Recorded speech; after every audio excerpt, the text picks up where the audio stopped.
사순절 첫 번째 주일에 아름다운 찬양 감사드립니다. 신앙생활을 처음 하시는 분들은 주변에서 성경을 꼭 읽어보라고 권면을 많이 받습니다. 성경을 처음 읽으면 굉장히 어려움에 많이 접합니다. 성경이 쉽지 않습니다. 저에게도 성경을 처음 읽는 분들이 이런저런 어려움을 호소하시고 질문하시는 것들을 제가 많이 들었습니다. 그 중에 몇 가지 질문 중에 공통적인 것이 하나 있는데, 복음서는 왜 네 권이나 되어서 똑같은 사건이 여기에도 저기에도 기록되도록 했느냐 하는 질문입니다. 예수님께서 하신 말씀도 비슷비슷하고 예수님의 행하신 기적도 거의 대동소이한데 왜 똑같은 내용들이 여기에도 저기에도 기록되었습니까? 하는 질문입니다. 제가 그 질문을 받으면 이렇게 말합니다. 복음서가 네 권인 것이 우리에게는 더할 나위 없는 축복입니다 라고 말합니다. 예를 한번 들어보겠습니다. 복음서에 네 복음서에 똑같이 기록되어 있는 것 중에 하나가 오병이어 사건입니다. 마태나 마가나 누가는 오병이어 사건을 거의 같은 관점으로 기록했습니다. 그런데 요한은 조금 다르게 보았습니다. 요한은 그 사건 중에서 가장 소중한 것이 한 아이의 믿음이라고 보았습니다. 그래서 요한은 아이가 가지고 나온 도시락을 부각시켜서 기록했습니다. 한 아이가 보리떡 5개, 물고기 2마리를 가져다가 주님께 드렸습니다. 그리고 주님은 그것을 받아다가 축사하셔서 오병이어의 기적을 행했습니다. 하지만 마태나 마가나 누가는 그것은 별로 그들이 보기에는 중요하게 보이지 않았던 것입니다. 그들은 주님이 축사하신 것이 훨씬 더 크게 보였습니다. 하지만 요한은 만약 그 어린아이의 믿음과 헌신이 없었더라면 과연 오병이어가 가능했겠는가? 요한은 그 눈으로 그 사건을 보았습니다. 그래서 요한복음이 기록되지 않았더라면 우리는 오병이어 사건의 입체적인 사건의 전말을 아마 지금도 알 수 없었을 것입니다. 네 복음서가 다 기록되어 있었기 때문에 우리는 입체적으로 그 사건을 이곳저곳에서 볼 수 있습니다. 이 한 가지 사건을 12명의 제자가 동시에 바라봤는데, 그런데 그들이 보는 입장에 따라서 어떤 이는 이것이 더 강조되고 어떤 이는 저것을 더 강조하는 것이 사람의 입장과 관점입니다. 우리 가정사에서도 이런 일은 비일비재하게 일어납니다. 예를 들어 어느 한 부부가 드라마를 보고 있다고 합시다. 드라마에서 여자 주인공이 화가 나서 남자 주인공의 뺨을 세게 때렸습니다.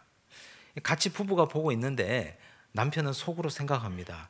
저 여자가 때릴 일도 아닌데 뭐 저런 거 가지고 저렇게까지 화를 내나. 그런데 아내는 이렇게 생각합니다. 왜 한 대밖에 안 때리지? 저렇게 한 대 때리면 안 되는데 2대, 3대를 더 때려야 되는데 분이 풀리지 않습니다. 똑같은 드라마를 보는데 남편과 아내가 보는 관점이 이토록 다른 것입니다. 교회 생활도 역시 마찬가지입니다. 한 가지 사건, 한 가지 일을 보는데 목사가 보는 관점이 다르고 성도들이 보는 관점이 다릅니다. 직분에 따라서도 장로님들, 집사님들, 권사님들이 보는 관점이 저마다 다 다릅니다. 이건 우리가 인정하고 당연히 그렇게 된다고 생각해야 되는 관점의 차이입니다. 하지만 여기서 우리가 꼭 기억하고 붙들어야 될 사실은 우리는 언제든지 내가 가진 생각과 관점을 내려놓아야 할 준비를 가지고 있어야 된다는 사실입니다. 중요한 것은 하나님의 관점, 하나님의 마음을 품는 것이 중요합니다. 내가 가진 시각과 관점이 어떠하든지 그건 별로 중요하지 않습니다. 그걸 다 내려놓고 지금 이 상황에 하나님이 가장 바라고 원하는 것이 무엇일까? 이것을 기억하고 이걸 붙드는 것이 참된 믿음입니다. 오늘 우리가 읽은 이 본문 말씀에는 주님을 중심으로 모시고 살아가는 것이 얼마나 고귀하고 값진 것인지 우리에게 교훈해 주고 있습니다. 예수님께서 마태의 집에서 잔치를 하고 있습니다. 세관에 앉아 있던 세리마태를 주님이 불렀습니다. 주님의 부르심에 마태가 응답했습니다. 그와 함께 지냈던 세리들 부르고 그와 함께 어울렸던 창기들이 함께 모여서 잔치를 벌이고 있습니다. 그런데 그 자리에 어떤 한 사람이 찾아와서 찬물을 끼얹는 말을 합니다. 아주 날선 질문을 던지고 있습니다. 18절 말씀을 보십시오. 함께 읽겠습니다. 요한의 제자들과 바리새인들이 금식하고 있는지라. 사람들이 예수께 와서 말하되 요한의 제자들과 바리새인의 제자들은 금식하는데 어찌하여 당신의 제자들은 금식하지 아니하나이까? 이 사람이 와서 던진 것은 금식에 대한 질문이었습니다. 그 당시 유대인들은 금식에 대한 규정을 가지고 있었습니다.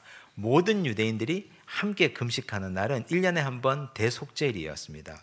그런데 경건하다고 자부하는 유대인들, 신앙생활을 좀 한다 하는 유대인들은 일주일에 2번을 금식합니다.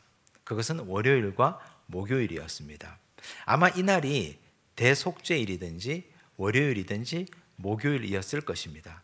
그 중에 한 날, 유대인들은 다 금식하는 날, 왜 당신은 잔치집에서 이렇게 잔치하고 먹고 마시고 놀고 있습니까? 이 질문입니다. 사실 이 질문을 받은 주님에게는 우리가 볼 때는 위기입니다. 모든 사람들이 다 경건하게 금식하는데 예수님과 예수님의 제자들은 잔치자리에서 먹고 있으니 당신은 경건하지 않습니다 라는 지적 아니겠습니까? 이걸 어떻게 주님께서 돌파하시겠습니까? 또한 주님의 이 위기는 요한의 제자들도 금식하고 있다는 사실입니다. 요한과 요한의 제자는 예수님과 사실은 같은 편입니다. 같은 비전과 같은 마음을 공유하는 사람들입니다. 그런데 그런 사람들까지 금식하고 있습니다. 그래서 이것을 문제 삼은 사람이 당신은 지금도 금식하고 있지 않으니 사입이 임에 틀림없습니다 라는 말입니다. 주님은 이 상황을 어떻게 돌파하셨습니까? 19절과 20절 말씀을 보십시오. 함께 읽습니다. 예수께서 그들에게 이르시되 혼인집 손님들이 신랑과 함께 있을 때에 금식할 수 있느냐? 신랑과 함께 있을 동안에는 금식할 수 없느니라. 그러나 신랑을 빼앗길 날이 이르리니 그날에는 금식할 것이니라. 주님은 2가지를 규정하셨습니다. 지금 이 잔치집은 혼인잔치집이다. 2번째는 내가 이 잔치집의 신랑이다. 이렇게 규정하셨습니다. 이 말씀은 정말 옳은 말씀입니다. 왜냐하면 이 잔치를 누구를 위한 잔치입니까? 마태를 위한 잔치 아닙니까? 세리마태가 지금까지 세관에 앉아서 카데마의 상태로 있었습니다. 그는 돈의 맛을 알았고 권력을 쫓아다녔고 돈이 주는 쾌락에 육체적 쾌락으로 탐닉하고 있던 사람이었습니다. 세상을 섬기던 사람이었습니다. 만몬을 숭배하고 돈을 섬기던 사람이었습니다. 권력을 숭배하던 사람이었습니다. 그런데 그가 예수님의 부름에 응답했습니다. 이제 나는 세상을 따르지 않겠습니다. 주님을 따라가겠습니다. 결단했습니다. 영적으로 신랑 되신 예수님과 혼인하는 혼인 서약을 한 것입니다. 우리 하나님이 천국에서 가장 기뻐하실 일입니다. 이 땅에 죽어가던 한 죄인이 하나님을 믿겠다 하고 예수님을 구주로 영접했습니다. 우리 하나님이 얼마나 기뻐하시겠습니까? 하늘에서도 천국 잔치가 열리고 있을 것입니다. 예수님은 그 말씀을 하신 것입니다. 지금 카데마의 상태에 앉아있던 레위 마태가 나를 따르고 하나님의 진정한 자녀가 되겠다고 결단했다. 그래서 이 자리가 혼인잔치처럼 잔치를 벌이고 있는데 이것이 뭐가 문제가 되느냐? 이날이 대속죄일이든 이날이 월요일이든 이날이 목요일이든 그게 무슨 상관이냐? 죽어가는 영혼이 구원받는 자리, 이 복되고 행복한 자리에 포도주를 함께 마시고 함께 맛있는 식사를 나누는 것이 무엇이 문제라는 말이냐? 왜 이런 걸 가지고 문제 삼느냐 하시는 말씀입니다. 지금은 금식해야 될 때가 아니라 죽어가는 영혼이 구원받았으니 함께 먹고 즐기고 잔치하고 노래 불러야 할 때다. 정말 금식할 때가 오는데 그때는 신랑 대신 내가 십자가 지고 고난의 길을 올라가고 너희를 위하여 목숨을 버릴 날이 올 텐데 그때가 금식해야 될 때다. 이 말씀을 하신 것입니다. 사실 이들은 그렇다면 왜 금식하는 것입니까? 이들이 금식하는 이유가 무엇입니까? 이 사람들은 크게 2가지 이유 때문에 금식하는 것입니다. 첫 번째는 자기 종교적 내적 만족입니다. 금식을 하면서 나는 참 괜찮은 교인이구나, 나는 참 하나님의 사랑을 많이 받겠구나, 자기 만족을 가지고 금식을 합니다. 금식을 하면서. 2번째는 사람들에게 보이기 위함입니다. 자기 과시입니다. 금식을 하면서 머리를 다 풀어 헤칩니다. 얼굴을 초췌하게 합니다.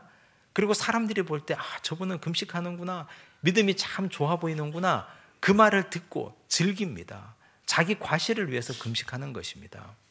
자기 내적 만족, 외적인 자기 과시, 이것이 금식입니다. 하나님은 아무런 상관없는 금식입니다.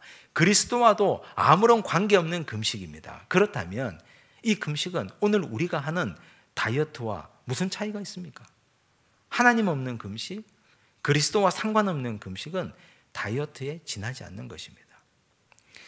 다이어트 하시는 분들 한번 생각해 보십시오. 거울을 보며 자기 만족을 합니다. 볼살이 조금 빠졌구나. 사람들이 볼 때는 아무런 차이가 없다고 해도 스스로 만족감을 느낍니다. 다이어트 하시는 분들, 누군가가 칭찬해 주고 살이 많이 빠지셨네요, 한마디 해주면 얼마나 자기 만족이 되는지 모릅니다. 스스로 과시합니다. 옷맵시를 냅니다. 하나님 없이 밥을 굶는 것, 하나님 없이 금식하는 것은 금식이라고 말할 수 없습니다. 이것은 스스로 하는 다이어트입니다. 그런데 참된 금식은 하나님과 함께 그리스도의 스케줄을 따라, 주께서 원하시는 방법을 따라 하는 것이 참된 금식입니다. 지금은 금식해야 될 때가 아니라 지금은 잔치하고 먹고 마시고 마태를 마음껏 축복해 줘야 될 자리라는 것입니다. 정말 금식해야 될 때는 신랑을 빼앗길 때가 올 것인데, 그때 우리가 함께 금식하고 슬퍼하며 아파하고 주님의 고난에 동참해야 될 그때가 금식해야 될 때다라고 말씀하셨습니다. 그렇다면 범위를 좀 확장시켜 보겠습니다. 금식에서 범위를 확장시켜 우리 신앙생활 전반으로 한번 가져가 봅시다. 우리는 신앙생활을 어떻게 하십니까? 우리는 신앙생활을 왜 하십니까? 사실은 신앙생활을 자기 만족과 자기 과시로 하는 분들도 많이 있습니다. 저는 모태신앙이었습니다. 어려서 초등학교 때까지 교회를 다닐 때는 정말 좋아서 다녔습니다. 뭐라고 설명할 수 없이 좋았습니다. 교회 가는 것이 너무 기쁘고 좋았습니다. 그래서 교회 갔습니다. 중학교가 되어서는 예쁜 누나들 보느라 교회 갔습니다. 고등학교가 되어서는 학생의 임원이 되어서 그 일을 하느라 교회 갔습니다. 이렇게 하나님과 아무런 상관없이 철이 없을 때, 인격적으로 주님을 만나기 전에 그렇게 신앙생활, 교회 생활을 했습니다. 그런데 그런 어린 시절의 신앙생활이 철들고 성인이 되어서도 그대로 이어가는 분들이 있습니다. 노래가 좋아서 찬양대에, 아이들이 좋아서 교회학교 교사로, 그냥 내 몸을 움직이는 것이 좋아서 봉사의 자리에, 남들 보기 민망해서 직분을 받아야 되겠다 해서 직분 받는 자리에 사람들은 그렇게 봉사하고 섬기고 일합니다. 사실 따지고 보면 그런 분들을 더 깊이 들여다보면 하나님과 무슨 상관이 있습니까? 내가 찬양대 자리에 앉아서 찬양하는 것이 하나님과 무슨 상관이 있고 그리스도와 무슨 상관이 있습니까? 교회학교 교사가 되어서 아이들을 가르치는 것이 자기 만족이고 자기 과시라면 하나님과 그리스도와 무슨 상관이 있습니까? 그래서 우리는 항상 자기 자신에게 질문해야 됩니다. 너는 왜 신앙생활을 하고 있느냐? 항상 자기 자신에게 물어보아야 됩니다. 저는 저에게 항상 물어보아야 합니다. 너는 왜 목회하고 있느냐? 왜라는 질문을 던져야 됩니다. 그리고 물어봐야 됩니다. 자기 만족으로 목회하느냐? 사람들에게 과시하려고 목회하느냐? 그 질문 앞에 아닙니다, 주님. 저는 제 만족도 아니고 자기 과시도 아니고 오직 주님의 제자 되어서 예수님처럼 목회하고 예수님처럼 성도를 사랑하고 예수님처럼 교회를 세워가기 위해 목회합니다 라고 당당히 말할 수 있어야 됩니다. 직분자들 스스로 질문해 보셔야 됩니다. 너는 왜 직분을 받았느냐? 너의 만족을 위해서 받았느냐? 과시하기 위해서 받았느냐? 스스로 질문하셔야 됩니다. 그리고 대답하셔야 됩니다. 아닙니다, 하나님. 저는 내 만족도 아니고 보여주기 위해서 직분 받은 것도 아닙니다. 주님 따르는 제자가 되어서 열심히 섬기고 열심히 신앙생활을 하다 보니 하나님께서 직분을 맡겨주셨습니다. 거룩한 부담감으로 지금도 이 직분을 감당하고 있습니다. 그렇게 대답할 수 있어야 됩니다. 너는 왜 찬양대로 섬기고 봉사하느냐? 라고 질문하신다면 주의 이름 영광 나타내기 위해서 제가 시간을 아끼고 헌신하고 수고하며 이 찬양 오로지 주님께 영광 돌려드립니다. 이렇게 대답할 수 있어야 합니다. 주님이 묻는 말에 왜라는 질문 앞에 자기에게 이 질문을 던지시고 떳떳하게 주님 앞에 대답할 수 있는 하나님의 백성 되시기를 간절히 바랍니다. 사도행전 8장에 보면 시몬이라는 사람이 나옵니다. 그 사람은 사마리아 성의 교인이었습니다. 빌립 집사님이 아무도 가지 않는 사마리아 땅에 가서 복음을 전했습니다. 사람들이 교회로 많이 모여들었습니다. 교회가 부흥하고 성장하고 커졌습니다. 시몬은 원래 직업이 마술사였습니다. 마술사는 사람들이 많이 모이는 곳에 가서 마술을 보이는 사람 아닙니까? 사람들이 모인다 하니 그곳에 갔습니다. 자기도 교인이 되었습니다. 그런데 그곳에서 평생 한 번도 보지 못했던 깜짝 놀랄 일을 보았습니다. 저 예루살렘에서 온 베드로가 사람들에게 기도해 주는데 성령의 역사가 일어났습니다. 방언이 터지고 병든 자가 일어나고 사람들이 다 성령 받는 놀라운 역사를 보았습니다. 깜짝 놀랐습니다. 그 어느 마술사도 그런 일을 행하지 못했기 때문입니다. 시몬이 베드로를 찾아갑니다. 베드로에게 부탁합니다. 제가 돈을 많이 드릴 테니 당신이 좀 전에 행하신 능력을 저도 행할 수 있도록 가르쳐 주십시오. 베드로가 화가 머리끝까지 났습니다. 저주했습니다. 네 은과 네가 함께 망할지어다. 저주해버렸습니다. 그는 교인이었지만 위장된 교인이었습니다. 그는 신앙을 자신의 비즈니스의 터전으로 삼는 사람이었습니다. 교회가 비즈니스의 터전은 아니지 않습니까? 그런데 그는 교회를, 신앙을, 하나님을 만나는 자리가 아니라 자신의 사업을 확장하는 자리로, 비즈니스의 터전으로 삼았던 것입니다. 저주받았습니다. 우리는 어떻습니까? 우리가 지금 신앙생활하고 있고 우리가 하나님을 잘 섬긴다 하는데 하나님과 아무런 상관없이 금식하고 있는 요한의 제자들, 바리새인들, 예수님께 질문한 이 사람처럼 살고 있지는 않은지, 혹시 오늘 우리도 시몬처럼 하나님과 아무런 상관없이 자기 비즈니스의 확장을 위해서 이 자리에 나와 있는 것은 아닌지 스스로에게 질문하셔야 됩니다. 내적 만족입니까? 아니면 자기 과시입니까? 이도 저도 아니라면 우리는 참된 제자가 되어서 하나님 앞에 하나님의 스케줄을 따라 가는 믿음의 백성들이 되어야 할 줄로 믿습니다. 우리 예수님께서 계속 이어서 말씀하십니다. 하나님과 아무 상관없이 금식하고 있는 자들, 그들은 낡은 옷을 입은 자들이고 낡은 가죽 부대라고 말씀하셨습니다. 21절과 22절을 보십시오. 함께 읽습니다. 생배 조각을 낡은 옷에 붙이는 자가 없나니 만일 그렇게 하면 기운 새 것이 낡은 그것을 당기어 헤어짐이 더하게 되느니라. 새 포도주를 낡은 가죽 부대에 넣는 자가 없나니 만일 그렇게 하면 새 포도주가 부대를 터뜨려 포도주와 부대를 버리게 되리라. 오직 새 포도주는 새 부대에 넣느니라 하시니라. 아멘. 지금까지도 하나님과 상관없이 신앙생활하고 있는 자들은 낡은 옷이고 낡은 가죽 부대였습니다. 하나 예수님은 생배 조각이고 새 포도주라고 말씀하셨습니다. 생배 조각은 당기는 힘이 굉장히 큽니다.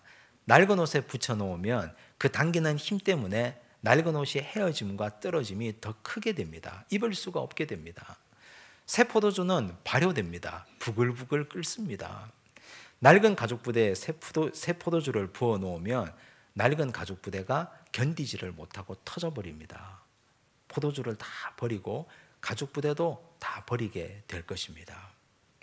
예수님은 생배 조각이고 예수님은 새 포도주입니다. 왜냐하면 예수님의 말씀 자체가 당기는 힘이 굉장히 크고 예수님의 말씀 자체가 발효하는 힘이 굉장히 크지 않습니까? 급진적입니다.